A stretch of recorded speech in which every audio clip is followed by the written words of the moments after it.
Hello and welcome to the GoGreenfields podcast with me, Terran. And me, River. And this is part 2 of our gastronomy episode with Chef Charmaine.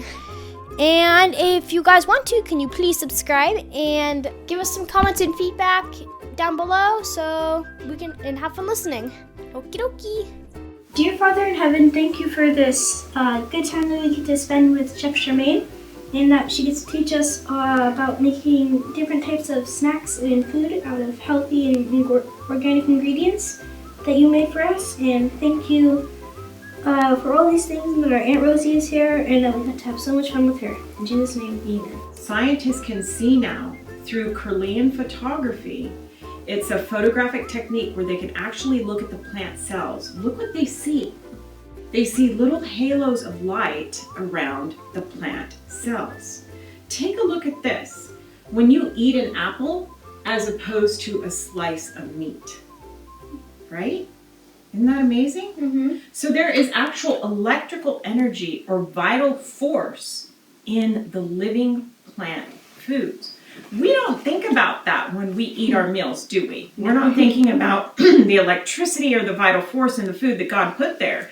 But there is something there that we assimilate the benefit. So you know that old saying, I'm sure you've heard it said, you are what you eat, right? Okay, but that's not necessarily true because we can eat things and they don't digest right. Yeah. We really are what we assimilate, and that's a big word, assimilate. Do you understand that word? I actually haven't heard that word. Okay, assimilate means taking it into your cells. Oh, okay. Getting the benefits on a cellular level. Okay. So unless we're digesting it and it's passing into our cells, we're not getting any benefit from it. So here we are with light around plant cells, and God put it there for a reason. He put it there for us to bless our bodies because guess what? We're solar panels. Yeah. We are solar panels. We are electrical beings. That's how we function. And that's why it's important to get sunshine. Yeah. And so when we eat these foods, we assimilate that electrical energy or that vital force. Think about it, that vital force. Here's another one. We talk about organic. Why is organic so important? Because it has more electrical energy. Look at the charge around the electrical energy around the raw kiwi fruit as opposed to the commercially raw. Mm-hmm. Because the agropesticides and the chemicals and all these things, they harm the living plant. And we don't get as much benefit when we eat that type of food as opposed to the organic food. So we can see it's living. It has vital force and electrical current in there. Here's some more pictures. A cooked tomato, a raw tomato, cooked broccoli, and raw broccoli. So I want to ask you a question. Should we be only eating cooked or processed food based on this picture? No. So what would be better, a cooked or a raw? Raw. Based on that picture, raw. And there's other benefits too, because when we cook the food, not only does it destroy that electrical current around it, but it also harms the living enzymes and the nutrients and denatures the proteins. A lot of things going on there when you cook a food. So have you ever met somebody that like juices all the time and eats a lot of raw food? My dad. Okay, your dad. Okay, perfect example. All right, tons of energy, mind firing at 100 miles an hour. That's because they're getting more nutrients. They're getting the benefit. And I want you to think about it because I work with kids like in the inner city in Spokane. Yeah. Never see a grapefruit. Don't know what an avocado or a red bell pepper is. Wow. These kids never have living, raw, organic food. Imagine what that is doing to their little bodies as their bodies are growing. Let me just show you a couple pictures. Now this is a bodybuilder. His name is Brian Turner. And you know what he did? He tried to get rid of his acne on his face and he couldn't. But he switched to a whole food plant-based diet, eating more raw and living food. And look at his face. Looks pretty good. Yeah. Okay. Didn't have to take any medication. Didn't have to go to the doctor. Right? And here's a mom of 2. And she had flaky skin due to eczema. She reversed her diet. And she went to a vegan diet. She switched to a vegan diet. And look at her face. You know, let's talk about Bob now for a moment. Bob. Yeah, let's talk about Bob here. His face is split in two. Yeah, Bob. Poor Bob. So let's talk about Bob. I like to talk about, so you understand how our bodies work, because all of these organs, the liver, the lungs, the kidneys, the bowels, the lymph system, the blood, our blood vessels, all of these things are put there by God for a purpose. You know what that is? Well, like the liver cleans and stuff. Thank you. Esophagus. Very smart. Brings air. Right. You've got the liver, which is the largest organ of elimination. Bile, and it just cleans everything out. Thank you. And you guys have been using a couple words that I heard you say twice now. Cleanse, right? Mm-hmm. So these organs here, whether it's the skin, whether it's the liver, whether it's the lungs, whether it's our bowels, our colon, whether it's our kidneys, these things work together to filter the blood and keep the blood pure. Mm-hmm. And because it does that, we have health. Yeah. But if it couldn't do that, if it was sluggish, if it was toxic, then we have disease. Mm-hmm. So when we talk about healing, what we want to do is to help these organs do their job. Okay. So God gave us all these leaves to heal with. It's like, why don't we think about that when we're sick? Why don't we just step outside in the woods and see what's available? So I have some pictures of some, look at that. I mean, God could have given us one thing to eat, but he's like totally diversified here. Oranges, peaches, cherries. What is your favorite? I like dragon fruit a lot and Mangoes. I love mangoes, but I really love these two right here. What are those? Figs and pomegranates. Oh, pomegranates. That'd be good. In the rest of my presentation, I have some leaves that are very good for healing. And I'm going to talk about the olive leaf right now because we're going to go upstairs and use olive oil. So let's talk about that. Olive oil has a lot of health and life extending benefits, okay? The alurapane, it's a polyphenol, and it helps actually to decrease cholesterol and lower your blood pressure. It can prevent cancer.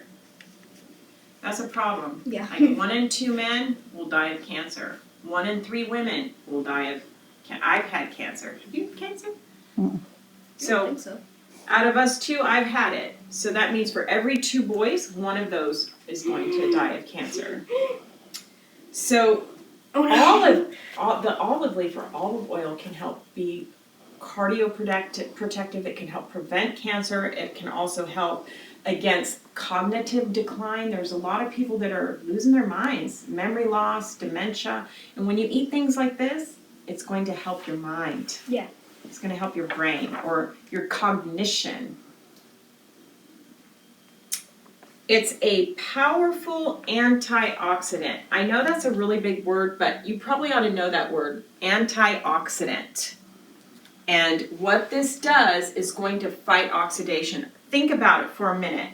If you were to put your bicycle out in the rain, what's going to happen? Is it rusty? Okay, rust. That's because something is oxidizing on that metal. Same thing happens in our bodies. We get kind of rusty inside our bodies.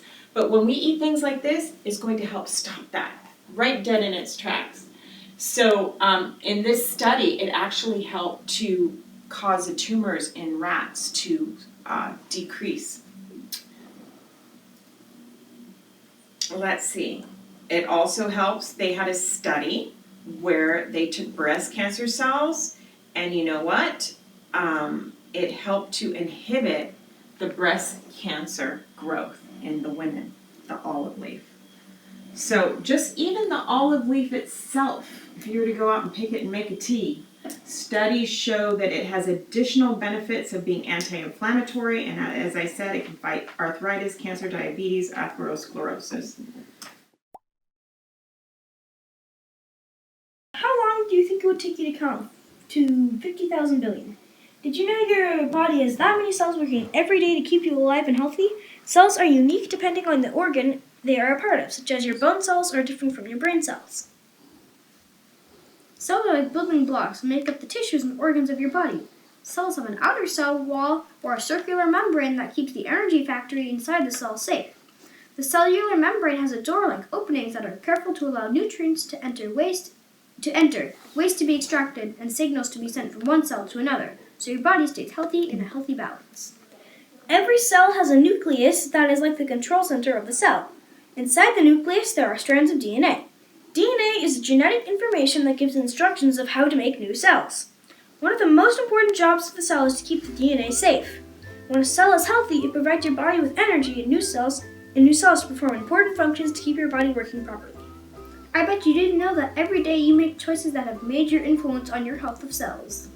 The food you eat, toxins or poisons in the environment you live in, germs, viruses can attack healthy cells and damage the cellular membrane and DNA. God's Amazing 8 is a special health plan for you that includes 8 amazing natural healers that can help protect your cells and keep them healthy. God's Amazing 8 provides a rainbow of protection to help your cells be safe, clean, and super energized.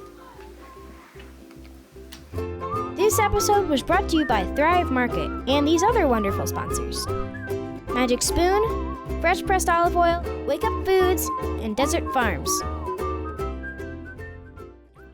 Thank you guys so much for tuning in. Now it's our time for a bit of fun in our new podcast segment called River and Terran's 10 New Ideas. Be sure to catch more of our ideas on our new Go-Greenfields 10 Ideas blog at GoGreenfields.com/10 Ideas. This is another segment of the 10 New Ideas, and I'm doing my top 3. And I'm doing my top 3. So 6 in total. And I guess I'll go first. I guess you will. So my first one was lights that dim or change depending on how much sun is in the room. Fancy.